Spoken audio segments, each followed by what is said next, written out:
Hola, buenas tardes. ¿Cómo está, doctora? Bien. Bueno, primero que todo, quería pues saludarlos y agradecerles por estar conectado pues a esta revisión.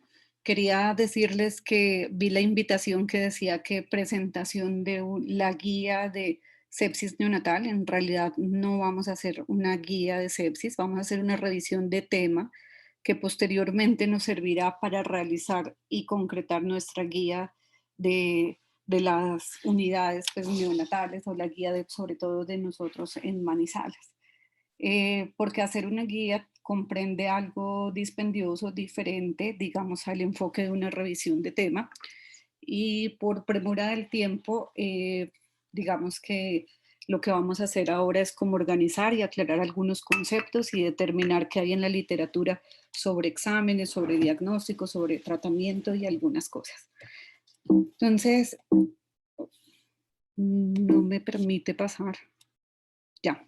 Entonces, eso es lo que vamos a hablar. Vamos a hablar de sepsis neonatal y en realidad voy a hacer como un enfoque más sobre el manejo temprano de la sepsis, más que lo que se presenta comúnmente en las unidades como la sepsis tardía y las complicaciones que tenemos intrahospitalarias.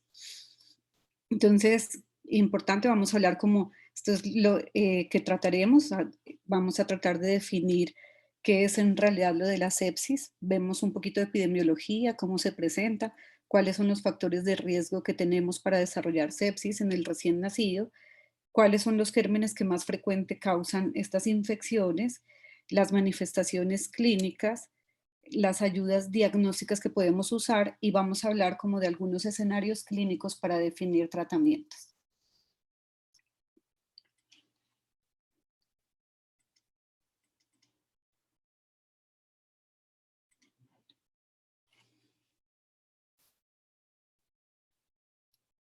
Entonces, definiendo y hablando de qué es sepsis, entonces hablamos de sepsis como una disfunción orgánica que amenaza la vida y que es causada por una respuesta no regulada del huésped a la infección. Y esta infección, que es sistémica, puede ser causada por bacterias, virus o hongos. Es potencialmente fatal y afecta tanto a niños a términos como a pretérminos. Hay muchos temas muchas, digamos, como términos cuando estamos hablando de sepsis neonatal.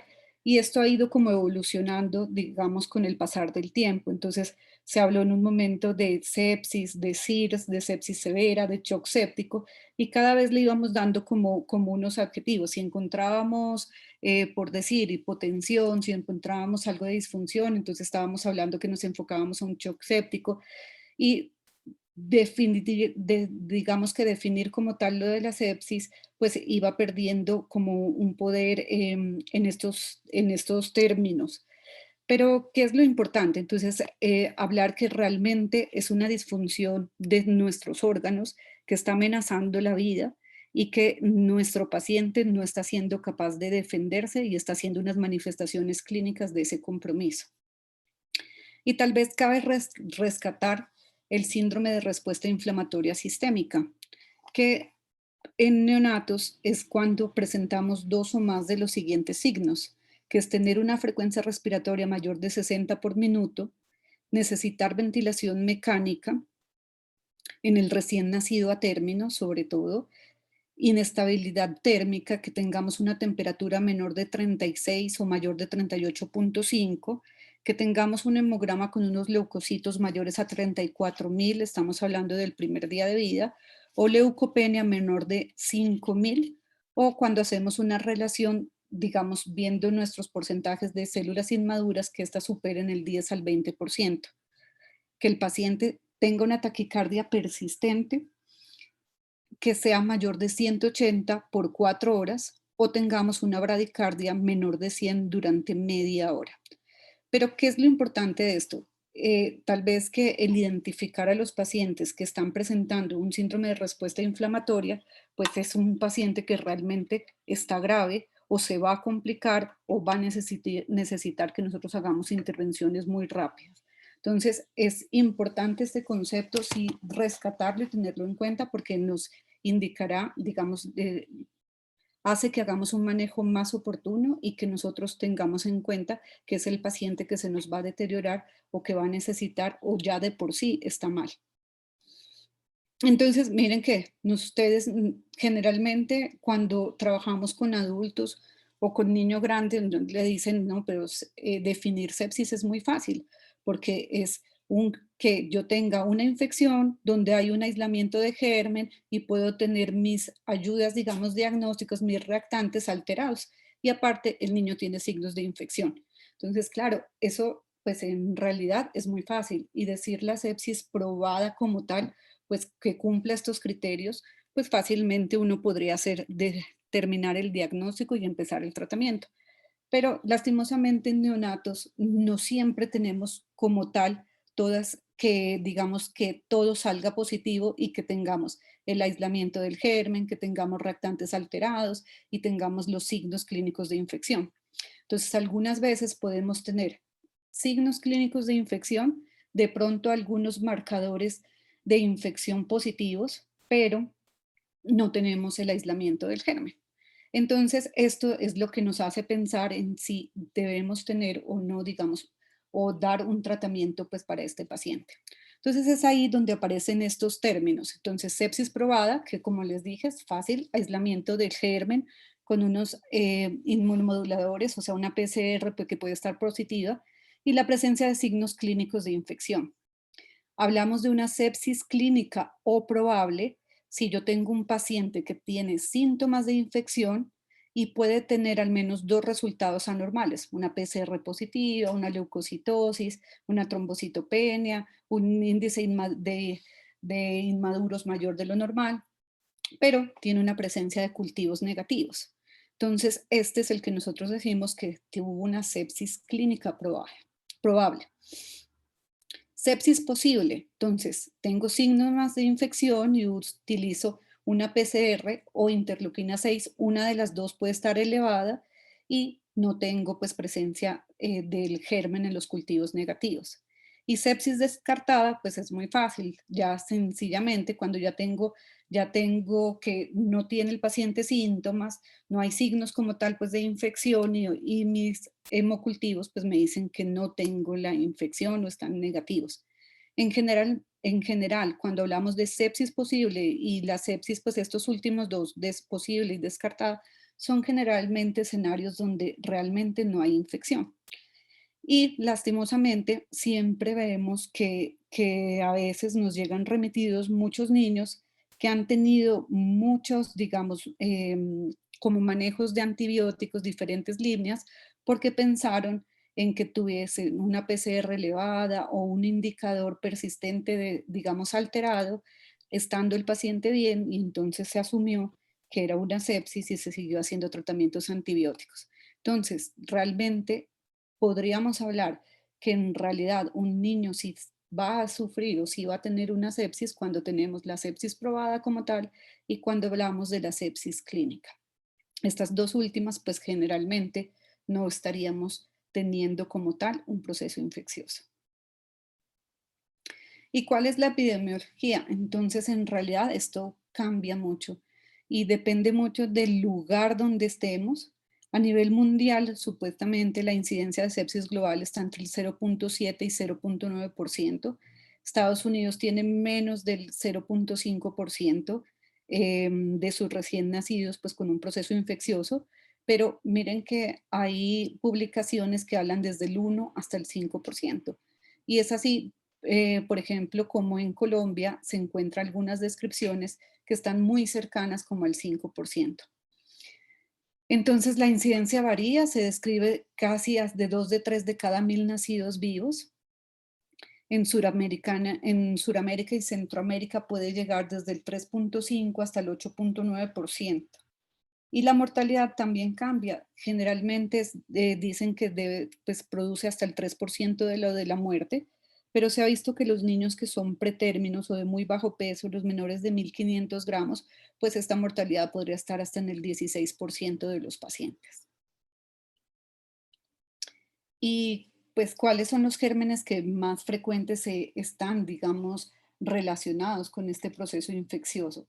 Entonces, tenemos como tal, en cuanto a la sepsis temprana, que como ustedes lo saben, estamos hablando de un proceso infeccioso temprano, el cual se está presentando en las primeras 72 horas de vida y que tiene mucha relación con todo lo que es el parto y el canal del parto y los gérmenes, digamos, maternos. Entonces, por eso va a estar los gérmenes más frecuentes identificados es el estreptococo del grupo B, la E. coli y también hay, estos son como los que causan generalmente casi entre el 80 a 90% de toda la sepsis de forma más temprana. Y se describen entre los otros el Streptococcus pneumoniae, Staphylococcus aureus, los Enterococcus, la listeria y el Haemophilus influenza. Sin embargo, hay que recordar que como los más frecuentes son el Streptococo del grupo B y E. coli. Y dependiendo de la edad gestacional van a primar, digamos, unos o más el uno que el otro. Es más común en un recién nacido a término tener el estreptococo del grupo B y de pronto en un recién nacido pretérmino es más frecuente las infecciones por E. coli. En cuanto a la sepsis tardía, entonces ya nos cambian como los escenarios y los gérmenes, entonces aquí empiezan como lo más importante serían los cocos gram positivos, los gram positivos como tal, perdón. Entre esos positivos tendríamos los coagulasa negativo, que serían casi el 80% de las infecciones que ocurren de forma tardía. El estafilococo aureus, que está causando el 7% de las infecciones. Y en cuanto a gram negativos, que pueden ser del 20 al 40% de estas infecciones tardías, volvemos a tener el E. coli, la Klebsiella, la Serratia, Enterobacter y las Pseudomonas. Y obviamente también hay una infección por hongos, que puede ir entre el 5 y el 28%, y esta incidencia va, digamos, va a depender de qué tanto niño pequeño yo maneje, qué tanto menor de 1000 gramos tenga en mi unidad, qué tanto haga uso de, digamos, de antibióticos y prolongación de estos en mi unidad. Entonces, se ha descrito que para hongos sería más o menos entre el 5 y el 28% siendo, digamos que bastante para una unidad neonatal, pero han habido casos, digamos, que se describen con estas incidencias. Entre los hongos, el más frecuente es la Candida albicans y también se han descrito Candida parapsilosis.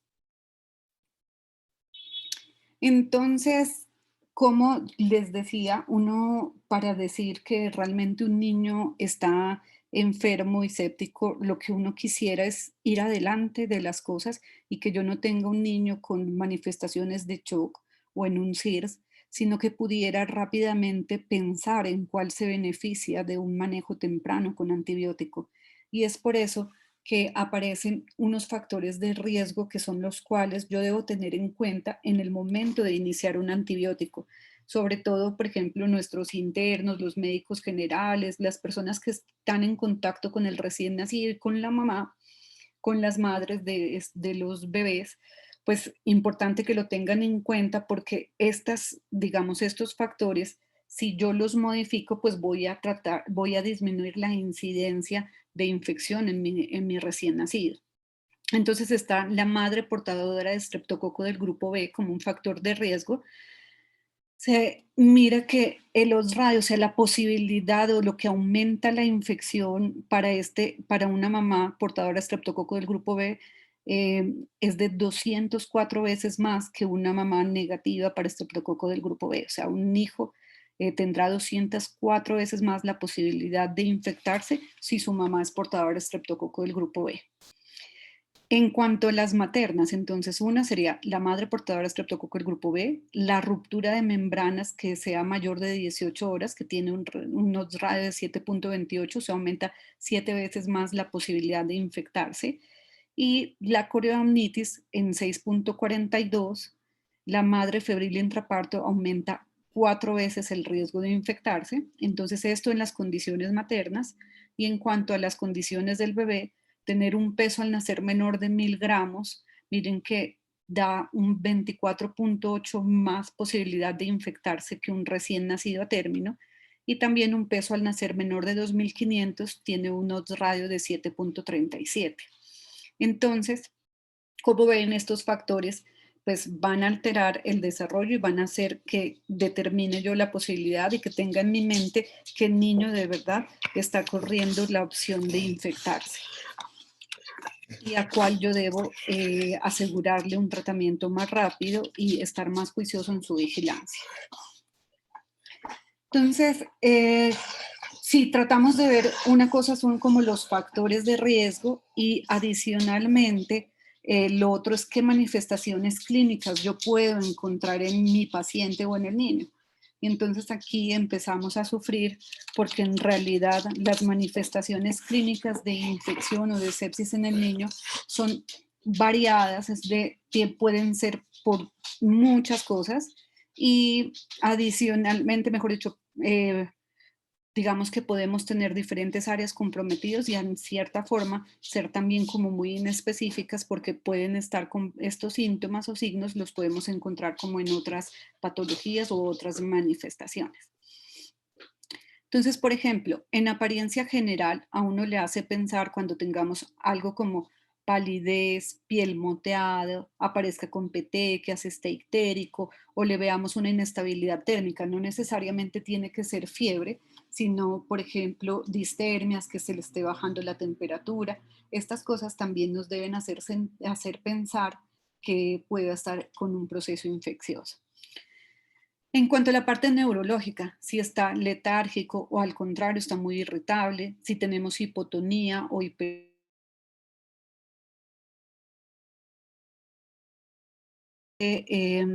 tremores o temblores, entonces debemos como pensar y ver que esto podría ser una manifestación. A nivel cardiovascular, taquicardia o bradicardia, hipotensión, cianosis. En cuanto a la parte respiratoria, apnea, taquipnea, desaturaciones, quejidos, retracciones, nivel gastrointestinal, distensión abdominal, emesis, intolerancia a la vía oral, diarreas y en genitourinario podríamos tener oliguria. Entonces, si ven, podemos tener muchas manifestaciones clínicas y entonces ahí es donde uno piensa, ¿qué es más grave? ¿Cuál será más grave tener de todos estos componentes? Y algunos países, como en la parte de Estados Unidos, intentó ver como cuáles serían como los factores, digamos, o las cosas clínicas que yo realmente diga, no, esto es una alerta y debo pensar que este niño no está bien si ocurre algo de esto. Entonces es donde ellos crean unas banderas rojas que son como de alerta, que indican ustedes si tiene una de estas banderas, necesariamente tiene que iniciar este manejo antibiótico. ¿Sí? Entonces, ¿cuáles son? Entonces, por ejemplo, dicen una dificultad respiratoria que aparezca en las primeras 4 horas de vida en un niño que está, o sea, en un niño que es a término. Entonces uno dice dificultad respiratoria, por ejemplo, en el niño a término que aparezca tempranamente, pues no está bien. Convulsiones, necesidad de ventilación mecánica en el recién nacido a término y signos de shock son los que nos deben hacer pensar pues que están graves. Si bien es cierto, ustedes ven que guarda mucha relación con también las cosas que yo implico de condicionamiento, digamos, cardiovascular o compromiso hemodinámico. Entonces, por ejemplo, el signo de shock, miren también acá como la dificultad respiratoria con la necesidad de llevar a ventilación, pues uno realmente sabe que ese niño está grave. Entonces, para decidir iniciar o no un antibiótico, cubrir o no un niño, se ha tratado de hacer como una unión entre la clínica del bebé y los factores de riesgo que presente.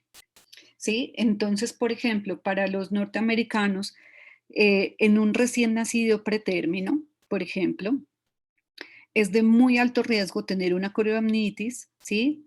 Tener la ruptura de membranas, iniciar un trabajo de parto pretérmino, tener incompetencia cervical, ¿sí? Tener una ruptura de membranas sin haber recibido un tratamiento profiláctico a tiempo. Entonces, miren que solamente se dicen, si tengo alguno de esos factores de riesgo, yo voy a tener que cubrir al bebé y iniciarle, tomar tomar antibióticos, pues tomar hemocultivos, iniciar antibiótico, porque tienen riesgo. Y tal vez eso es lo que nos en todo el mundo tratamos de hacer, definir como cuáles son como los factores de riesgo, qué cosas tiene el bebé y definir o no, según eso, un tratamiento temprano o no del recién nacido.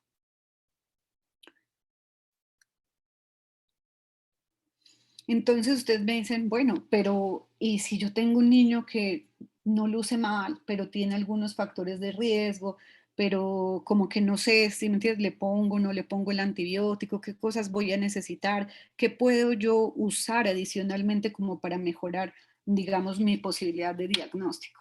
Entonces, obviamente, lo ideal es que yo compruebo una sepsis teniendo un aislamiento del germen, ¿no es cierto? Entonces ahí es donde están nuestros hemocultivos, que serían la ideal que yo logre el aislamiento del germen y poder decir a ciencia cierta qué infección es la que tiene, cuál es el germen, cómo es la respuesta de mi antibiótico a ese germen. Pero ¿qué pasa? Estos hemocultivos tienen una limitación y es que uno, pues no crecen inmediatamente, nosotros necesitamos un tiempo de siembra hasta que tengamos pues, un resultado positivo.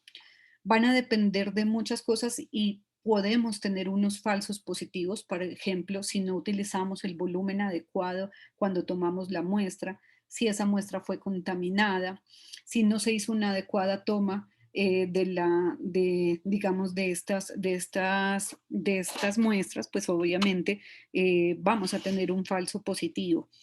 O al contrario, por ejemplo, como tuvimos una cantidad insuficiente de muestra, no fuimos capaces de aislar el germen, digamos, en ese volumen de sangre que tenía y no lo pescamos y tuvimos un niño que estaba infectado, pero que no lo pudimos comprobar.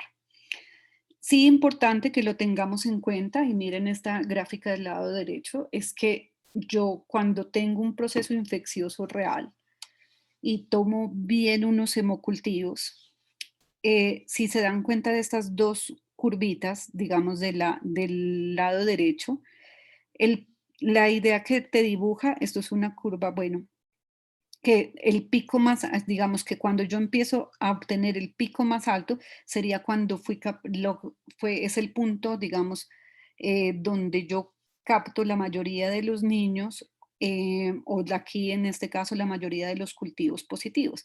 Entonces, si se dan cuenta, generalmente uno tiene los gram negativos muy tempranamente, el niño infectado por gram negativos, el hemocultivo va a salir positivo. Miren que el punto se alcanza antes de las 24 horas. Y cuando son gram positivos, el crecimiento es un poquito más lento, pero la gran mayoría yo ya podría tener un crecimiento en las primeras también 24 horas. Este podría tardarse un poco más, máximo 36 horas. Pero entonces la idea es que si yo tengo digamos, un buen laboratorio, una buena opción, donde puedo tener rápidamente mis cultivos y ya tengo un crecimiento negativo en las primeras 24 horas, muy seguramente no me va a crecer ningún otro germen después de ese periodo, ¿sí? Esto es algo que lo tenemos que tener presente porque van a ver que en muchos lugares la toma, o sea, la decisión de suspender antibióticos la hacen mucho más temprano de lo que nosotros lo hacemos. Entonces, ¿qué ayudas diagnósticas voy a tener? Entonces, estas diapositivas son tomadas de una revisión que se hizo a nivel de la sociedad, donde me pareció chévere traerlas exactamente porque nosotros tenemos algunas ideas de lo que es realmente, digamos que cuántos exámenes o cosas debo pedir para estar seguros de hacer un diagnóstico bueno o un diagnóstico oportuno, digamos, de la sepsis. Y cuando nos damos cuenta, muchas de las cosas que pedimos las estamos pidiendo para tratar de confirmar mi idea de conservar un antibiótico y no antes al contrario para desistir de mi idea de no está infectado, no necesita el manejo antibiótico. Entonces aquí es donde aparecen dos términos. Uno es el valor predictivo positivo y es realmente cuando yo tengo un examen positivo, ver ¿Qué capacidad tiene ese examen de decir que siendo positivo, realmente el niño tenga lo de la infección? Y el valor predictivo negativo es que si mi examen es negativo, realmente el niño esté sano, ¿sí? Entonces, si nos damos cuenta, nosotros estamos acostumbrados a manejar, por ejemplo, uno, el recuento de glóbulos blancos. Entonces le dicen a uno, miren, miren el recuento de glóbulos blancos, por ejemplo, eh, que digamos cuánto sería nuestro valor predictivo positivo. Entonces, si nos damos cuenta, exámenes como tal para ver, miren, por ejemplo, lo de inmaduros, puede ser una relación que la trabajamos siempre mayor del 0,3 como indicador, tiene un valor predictivo solamente de 7 para definir, ¿sí?, que realmente el paciente esté infectado, ¿sí? Es decir, que de 100 personas infectadas, tendría la capacidad de decirme que 7 de esos realmente salgan positivos y tienen lo de la infección. Pero si es un valor si yo la tengo como negativo, o sea que no tengo esa relación de inmaduros mayores al 0,3, sí puedo descartar como tal que no tenga infección, porque tiene un valor predictivo negativo mucho más alto. Entonces, la ideal es que de pronto muchos de estos exámenes me van a servir es para definir que realmente o que yo haga en mi mente la idea que este niño no está infectado y que por algo no va a tener la infección. Entonces, miren en el caso de la PCR. Una PCR, por ejemplo, mayor de 1 miligramos por decilitro, eso depende del punto de corte y las cosas del laboratorio, pero para ellos, digamos, positiva era mayor de 1. Entonces, tiene una capacidad de un valor predictivo positivo de 7 a 43. Es decir, máximo de mis niños que tengan infección, de 100 niños voy a ser capaz de identificar 43 de esos niños. Los demás no van a tener la PCR positiva, entonces realmente pues se queda corto en definirme si es uno, digamos, tiene infección o no tiene. Pero si yo tengo una PCR negativa, o sea, que no es negativa, tiene un valor predictivo negativo de 97 hasta 99. Es decir, que si realmente la PCR es negativa, pues muy seguramente ese niño no va a tener infección. Entonces, realmente nuestro enfoque y nuestros exámenes deberían ser, es más como buscando descartar como tal, más que llenarnos de razones para tomar como decisiones de inicio o de prolongación de tratamiento antibiótico. Porque, ¿qué es lo que pasa? Entonces, hablemos, por ejemplo, de la PCR. Miren, esto es tomado de las guías de sepsis a nivel de Colombia y dice, debido a la baja sensibilidad de la PCR, se recomienda no emplearla como una prueba inicial para el diagnóstico de sepsis neonatal temprana. Esta recomendación no afecta el uso eventual de la PCR para monitorización de recién nacidos con tratamiento antibiótico según criterio clínico del experto. ¿Qué quiere decir esto? ¿O qué es lo que pasa? Obviamente les dije, si yo estoy diciendo que un niño por tener una PCR positiva va a tener sepsis, no lo va a hacer, porque no solamente la PCR puede estar elevada por un proceso infeccioso. Miren que puede estar aumentado en el síndrome de aspiración de meconio, en la maladaptación respiratoria, en los niños que presentan hemólisis, cuando tengo una lesión tisular, cuando estoy en un evento quirúrgico, lo llevé a cirugía, posteriormente me aumenta la PCR, en los prematuros que les estoy dando, les di esteroides, hay un aumento de la PCR. Pero tal vez sí es un indicador y sí se ha usado como para determinar si yo puedo, digamos, suspender o limitar el tiempo y el uso del antibiótico, ¿sí? Porque si realmente yo tengo una PCR constante que está negativa, pues realmente, muy seguramente, no tengo infección y me puedo sentir, digamos, tranquilo en el plan de suspender mis antibióticos. Entonces, miren, por ejemplo, acá, uso de PCR para realmente el uso de sí, uso de la PCR como para detectar cuánto tiempo o cosas yo hago de mantener o no una terapia de antibiótica. Y la idea es que sí la puedo basar para reducir mi número de días a tratar a los niños con antibiótico. Entonces, hay algunas cosas, lo que creíamos, que lo que decíamos, bueno, sí, qué bueno, con una PCR me ayudo, vemos que no. Vemos que tampoco hay como muchas como cosas en las ayudas diagnósticas que nos reportan el hemograma y tal vez lo que hacemos es ir sumando como cosas y factores que se vayan, digamos, haciendo que hagamos un diagnóstico más probable del proceso infeccioso. Entonces, yo sé que ustedes me dicen, sí, lo que pasa es que ya PCR ya no usamos. Ahora lo que nosotros usamos es procalcitonina. Entonces, la procalcitonina, entonces miren, tomado de las guías también de sepsis de Colombia, debido a la baja sensibilidad de la PCR, se recomienda no emplearla como prueba inicial para el diagnóstico de sepsis neonatal temprana. Esta recomendación no afecta el uso eventual de la PCR para monitorización del recién nacido con tratamiento antibiótico según criterio clínico del experto. Entonces, ¿qué es lo que tiende, digamos, a hacer el mundo? Y es que estos indicadores, tanto la PCR como la procalcitonina, en realidad las estamos usando no para determinar y para decir que yo voy a hacer un diagnóstico de sepsis, pero sí tal vez para regular el tiempo y el uso de mis antibióticos y ver la respuesta a mi tratamiento instaurado. Es una alternativa y les digo por qué, digamos, por qué hablamos de no recomendación de rutina y eso que se hizo en un principio. Y tal vez en un principio esto ocurrió es por los puntos de corte, que es lo que hablaba yo de la procalcitonina. Entonces, ¿qué pasa? Se ve que la procalcitonina generalmente te empieza a aumentar después de las 4 horas de vida. Y supuestamente en procesos infecciosos alcanza a ser 5 veces el valor, digamos, el valor, a aumentar el valor 5 veces.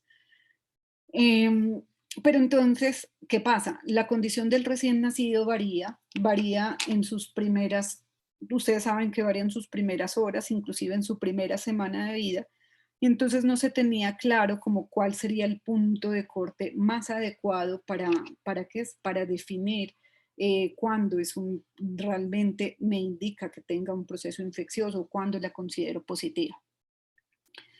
Em, y hablando como de cosas, pues, que les decía, por ejemplo, habían estudios que decían, no, el punto va a ser 5, el punto va a ser 6, el punto va a ser 20, entonces tendríamos un amplio valor como de lo de los cortes y de cuál era el valor que íbamos a usar. Y miren aquí, entonces si nosotros vemos, entonces la gente dijo, bueno, pero habrá otros marcadores, ¿qué hago? Me trato de ayudar. Entonces lo que vieron era que si utilizábamos, por ejemplo, estos marcadores como el conteo de la expresión del CD116 en los neutrófilos y del CD64, miren que estos tendrían un valor predictivo positivo, sobre todo el CD11 ve mucho más alto, miren, un valor predictivo positivo y un valor predictivo negativo. Entonces uno decía, ese sería el ideal. Si me sale positivo, me confirma la infección y si me sale negativo, me la descarta con con muy buen poder. Pero realmente pues eso no lo tomamos. Entonces algunas personas lo que decían entonces, ¿qué dijeron? Entonces lo que les decía, PCR, ¿no? Entonces como la PCR no me dio en la medición, hagamos series de PCR cada 24 horas, cada 12 horas. Entonces haciendo series de la PCR, el valor predictivo positivo, miren, 6, el valor predictivo negativo 99,7. Eso sí, importante, o sea que si yo tengo dos PCRs negativas, muy seguramente ese niño no va a tener infección. Y eso mismo con la procalcitonina, miren, valor predictivo positivo 50, o sea que de 50 niños con sepsis, me detecta 50 y otros 50 que pudieran estar con sepsis, no los toma la prueba. Pero si la prueba es negativa, me alcanza a decir que de esos con prueba negativa, 90 en realidad no van a tener la infección. Entonces uno la podría utilizar como para descartar. Y lo que les decía, que se ha hecho, el criterio, digamos, de uso de procalcitonina y de PCR es más que todo para descontinuar como el manejo antibiótico. Entonces queda uno como pensativo de entonces cuáles valores, qué cosas uso, qué más pudiera hacer. Entonces, miren, lo que me puse ahí en la tarea de, bueno, pero ¿por qué nosotros usamos el punto de corte de 2 de lo de la PCR para definir que realmente tenga o no un proceso pues infeccioso? Y miren, sí, en Anales de Pediatría le describen el uso de la procalcitonina como un test de sepsis neonatal en los niños que tienen riesgo de infección. Entonces, ahí en estos bebés dice que pudiera usarse un punto de corte de 2 miligramos por decilitro, pero lo que sí quisiera que tengan en cuenta es que este punto de corte de pronto podría ser, digamos, si uno quisiera como mejor respuesta, pues realmente tendría que ajustar un poco este punto de corte. Entonces, la procalcitonina puede ser, digamos, usada sobre todo para el uso de descontinuar antibiótica y descartar como tal y yo estar seguro de que no tiene un proceso infeccioso. ¿Qué podría utilizar?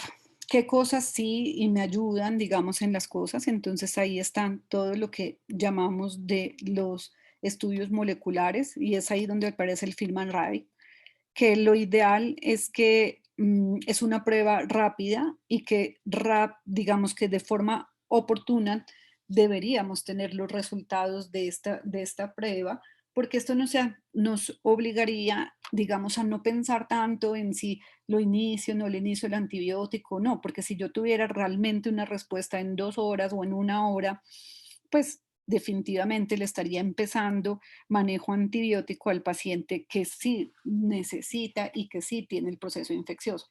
Entonces, sí es una indicación tratar de usar pruebas moleculares, pero buscando optimizar el tiempo de respuesta y el tiempo que yo realmente le dé, digamos, inicie el manejo antibiótico o no de este paciente.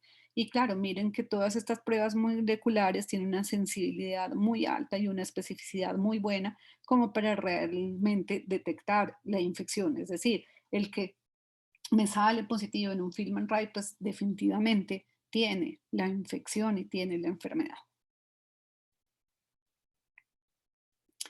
Bueno, y entonces ahora me dicen, bueno, ¿cómo vamos a hacer? ¿A quiénes vamos a tratar y cómo lo vamos, a cuál sí le voy a poner antibiótico, al cual voy a observar, al cual me voy a esperar?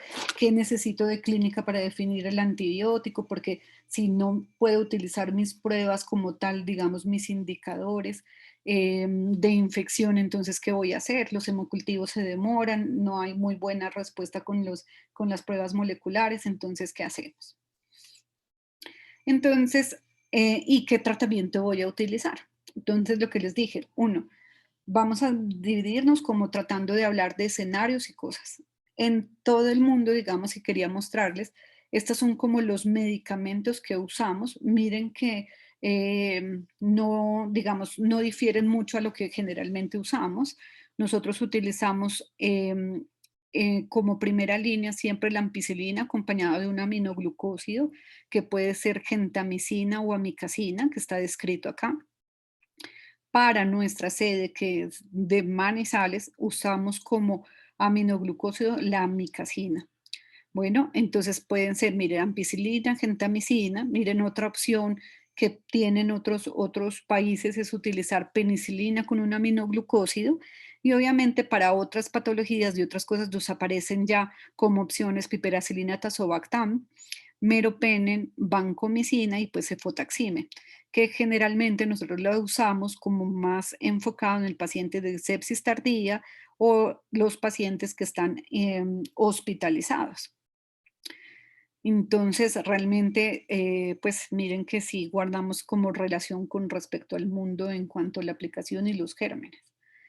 La guía colombiana de sepsis recomienda el usar ampicilina y gentamicina y se sugiere, dice, monitorizar las tasas de fracaso terapéutico y los perfiles de sensibilidad a los gérmenes identificados en cada institución para guiar de forma más precisa el que escojan el antibiótico de primera línea. Es por eso que, de acuerdo a esta monitorización y a esta respuesta, nosotros hicimos la modificación en la unidad de utilizar como aminoglucósido la amicacina. Bueno, ¿y a quién le inicio tratamiento? Entonces, miren, la, como tal, se recomienda que nosotros le empecemos tratamiento cuando tenemos a un niño que presenta por lo menos 3 o más signos clínicos de los de infección. Entonces, si ustedes ya tienen un paciente que, por ejemplo, por eso es que cuando me comentan un paciente, ustedes me dicen a mí, no, este es el hemograma, esta es la PCR, tal cosa y eso. Entonces yo siempre estoy, ¿cómo lo ve? ¿Qué tiene? ¿Lo ve mal? ¿Qué aspecto tiene? ¿Está moteado? ¿Cómo está respirando? ¿Cómo están los signos? Las cosas. Porque en sí muchas de las cosas van a depender de eso. O sea, de uno, los factores de riesgo materno y otro, el cómo nosotros veamos al paciente. Y miren que realmente cuando nosotros tratamos de ver qué es mejor, si solamente iniciar con 2 signos o 3 signos, pues nos acercamos más a tratar realmente a los pacientes que están realmente, digamos que tienen como tal la infección cuando utilizamos más de 3 signos de infección. Bueno, entonces vamos a hablar solamente del niño que tiene un factor de riesgo, que era de los que decíamos que es tener ruptura de membranas de 12 a 18 horas. Entonces nosotros este término de ruptura de 12 a 18 horas la consideramos que es una ruptura corta, que generalmente no tiene gran, digamos, como riesgo como tal. Y aquí lo dividimos en si es el niño a término o si es pretérmino. Entonces, cuando ustedes tienen un niño que es hijo de mamá con una ruptura que está entre 12 y 18 horas y están en un primer nivel en las cosas, pues lo que deben recomendarle a esos médicos es que estos niños deben estar en observación. Y la observación mínima es de 12 horas. Y si es en pretérmino, usted lo deja, como decir, en hospitalizado, haciéndole observación. Y esta observación clínica se debe hacer de 12 a 24 horas. ¿Por qué? Porque el niño que se va a enfermar y que va a estar mal va a hacer las manifestaciones clínicas en las primeras 24 horas. Entonces, por eso es tan importante que yo asegure que mínimo la permanencia de los niños con factores de riesgo en una unidad o donde se atiendan bebés sea de 24 horas.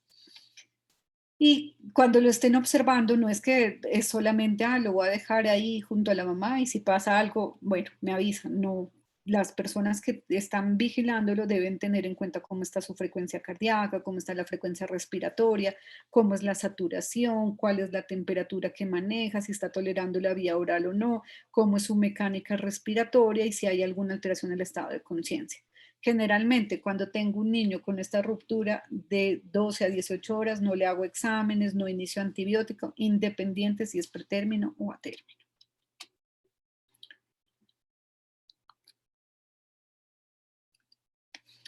Si esta ruptura es mayor de 18, miren que me aumenta el riesgo. Entonces, lo que le dicen a uno es, si este recién nacido es a término y tiene una historia con una ruptura mayor de 18 horas como único factor de riesgo, pero no tengo nada de clínica, yo realmente lo único que hago es observarlo. Si es un recién nacido pretérmino y tiene ruptura, entonces ahí ya se me suman dos factores, ¿se acuerdan? El peso menor de 2.500 o si es muy pequeñito, peso menor de 1.000, que ya me aumenta mucho más el riesgo, más adicionalmente una ruptura, entonces a este sí, lo ideal es que yo le empiece el antibiótico y que le tome pues las muestras de examen. Cuando yo tengo lo de coriomnitis, entonces uno, recordar que ahora pues como tal, la parte de ginecología hizo como un cambio en el término de coriomnitis y ahora estamos hablando de infección de triple I, que en realidad lo que hace y habla es como caracterizarla, miren, uno, en una sospecha clínica que está dada por los factores de riesgo, digamos, materno.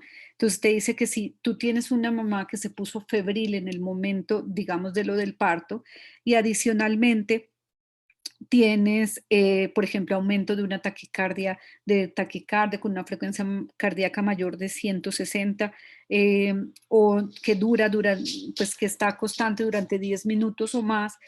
Si yo tengo una mamá con una leucocitosis mayor a 15.000, si tengo un líquido, digamos, un flujo purulento, pues debo pensar como tal en que puede tener una infección intraamniótica. Y la confirmo, pero miren, obviamente cuando yo digo confirmadas porque tuve una amniocentesis que me dio positiva pues para un germen, cuando tuve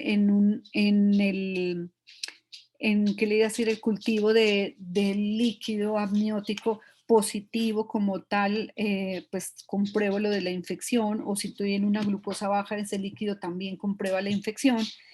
Y ya obviamente lo otro es que cuando yo tengo como tal un estudio de placenta, pues me di cuenta que había signos de infección. Entonces esa sería la confirmada. Entonces esto es lo que te hace como digamos, de salvedad. Entonces hablar ahora de infección como triple I, como coreamnitis, o sea, no el término, sino triple I. Y lo que le dicen a uno es que en recién nacidos pretérminos, pues hijo de madre con un diagnóstico de esta infección, independiente si cumple con al menos 3 criterios, o sea, independiente si usted lo ve que es como esté en el estado físico, es mejor por el riesgo de sumársele la prematurez y sumársele la infección, la triple I, pues debemos hospitalizarlo y tomarle exámenes. En nuestra guía habla que si yo tengo infecciones por digamos, una triple I en un recién nacido a término, también tengo que pensar en si hago cubrimiento antibiótico, digamos, de este niño. Pero la tendencia en realidad es que a estos niños que son a términos y la mamá es la que tiene el proceso infeccioso, de pronto lo que yo necesito es observarlo y mantener como esta vigilancia durante 24 horas y diferir un poco el uso del antibiótico. Cuando yo no tengo completo como tal los criterios de triple I, o sea, la mamá solamente estaba febril, no pude como comprobar todas las cosas, la idea es observar a ese recién nacido y ver pues clínicamente cómo evoluciona y ver si pues necesita, digamos, posteriormente o algo ante deterioro, iniciar tratamiento, pero no nos recomiendan ni tomarle exámenes, ni hemocultivarlo, ni hacerle ninguna cosa, sino simplemente la observación clínica.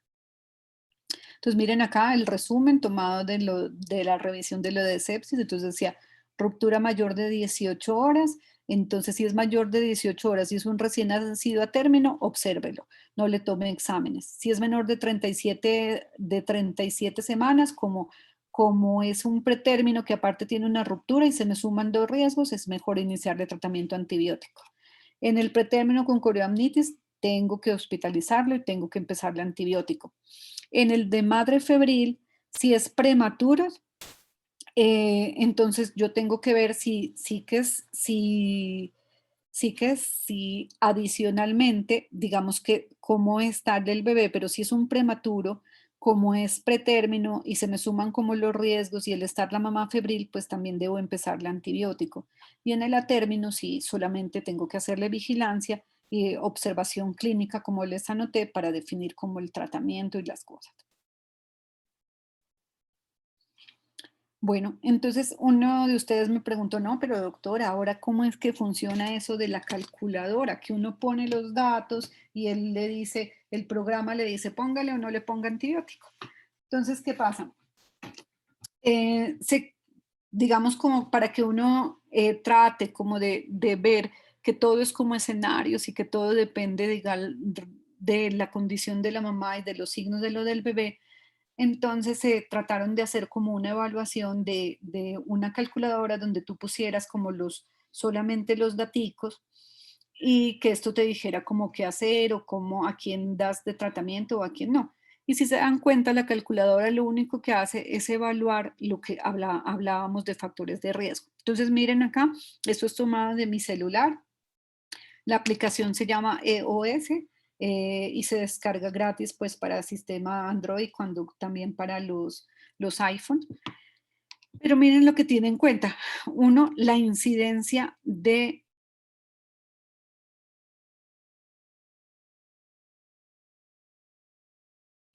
digamos, de 0,5 en 1000 nacidos vivos, perdón, es su incidencia. Entonces le dice cuánto tiene de edad gestacional, usted en qué momento está evaluando el niño, si tiene un día, 2 días, cómo está la temperatura de ese bebé, cuánto tiene de ruptura de membranas, cómo es el estado de la mamá de portadora de estreptococo del grupo B. Y miren que aquí hay la opción positiva o negativa, o como nos ha pasado siempre a nosotros, que es que a veces no conocemos, no tiene exámenes de tal cosa. Y si recibió antibiótico intraparto, porque ustedes saben que todo esto, digamos, es indicador y pone o no aumenta el riesgo, digamos, de lo del bebé. Entonces, por eso es muy importante cuando nosotros ingresamos un bebé que es pretérmino o bueno, o el mismo niño a término y hubo un tiempo de ruptura prolongada de membranas, son cosas que siempre debemos interrogar y poner en nuestra historia, porque eso es lo que nos va a definir y nos va a definir, digamos, como tal, el riesgo de este bebé. Y es el que, según esto, vamos a tomar una decisión. Entonces, por eso es que les pregunto siempre yo, primero, qué edad gestacional tenía, entonces cómo fue el tipo de parto, entonces ustedes me dicen que hubo una ruptura, cuánto tiempo fue esa ruptura, entonces si hubo la ruptura les digo, tenía examen de estreptococo del grupo B y si después de eso ya te lleno ese dato, digo al B, recibió antibiótico, cuánto tiempo recibió antibiótico antes de tener el parto, porque nos sirve cuando son 4 horas antes del momento del parto. El que lo aplican ahí en el momento de lo del parto o eso, pues no nos ayuda mucho. Entonces miren que todo esto lo pone. Entonces yo, por ejemplo, hice acá, le puse que tenía 34 semanas, le puse que la edad gestacional de un día, que estaba con 37 de temperatura, o sea, normal, entonces en grados centígrados, pero que tenía una ruptura de 24 horas, ¿sí? Y que era portadora de estreptococo el grupo B positiva y que no recibió ningún antibiótico 2 horas antes del parto. Entonces miren que ahí yo ya le voy sumando, entonces ustedes ya saben, dicen, ah, no, mira, tiene factor de riesgo la ruptura de membranas que es superior a 18 horas. Es un recién nacido pretérmino. La mamá es portadora de estreptococo del grupo B. No recibió tratamiento antibiótico. Entonces, uno ya perfectamente sabe que el riesgo de ese bebé es muy alto y que idealmente debería yo tomarle hemocultivos y empezar exámenes. Entonces ellos les dicen ahí, entonces le dicen, obvio, mire esto, de acuerdo a eso, usted siempre mire la apariencia y mire según lo que encuentre, si realmente el niño está clínicamente muy enfermo, pues yo tendría que empezarle tratamiento antibiótico empírico, ¿sí? Y le habla de la posibilidad de infección. Lo que uno evalúa aquí en la apariencia, en que es enfermo, no, miren que lo dice acá. Entonces, lo que le hablan. Entonces, por ejemplo, lo que hablábamos, que haya necesitado soporte mecánico, o sea, ventilatorio, perdón, entonces ya sea ventilación nasal, ya sea alta frecuencia nasal o ventilación como tal, soporte ventilatorio invasivo. Miren, está realmente enfermo si tiene inestabilidad hemodinámica, si tiene alteración o encefalopatía o si presentó convulsión, hablan de un Apgar menor de 5 a los 5 minutos, necesidad de suplemento de oxígeno mayor de 2 horas con una saturación para mantener saturaciones mayores de 90% en sala de partos. Entonces, estas cosas ya le hacen pensar a uno que esté mal, digamos. Y adicionalmente, entonces mira lo que le dicen, si veo cómo está la taquicardia, cómo estuvo la temperatura, si tiene o no signos de dificultad respiratoria, como tal, pues debo pensar en ir ajustando todo esto a mi, digamos, a mi paciente para definir o no lo del tratamiento. Pero es claro que cuando yo tengo toda esta suma de factores de riesgo, pues ese niño se beneficia de tratamiento y hay que ponerle antibiótico.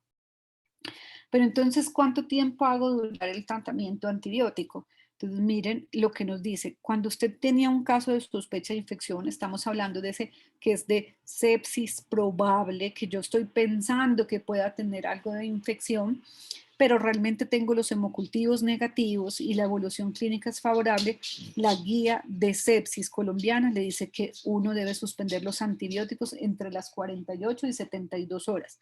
Nosotros, como recomendación, en la Integral Manizales tratamos que sea a las 48 horas la suspensión de ese antibiótico. Miren lo importante de acá, por ejemplo, las guías NICE para sepsis neonatal le dicen a uno que suspenden el antibiótico a las 36 horas.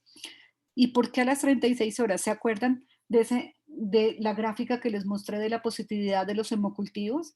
Entonces, a las 36 horas, todos los pacientes que tengan infección ya deben haber tenido su crecimiento o aislamiento del germen en esas primeras 36 horas. Entonces ellos suspenden el antibiótico tempranamente, máximo lo dejan 36 horas en estos pacientes.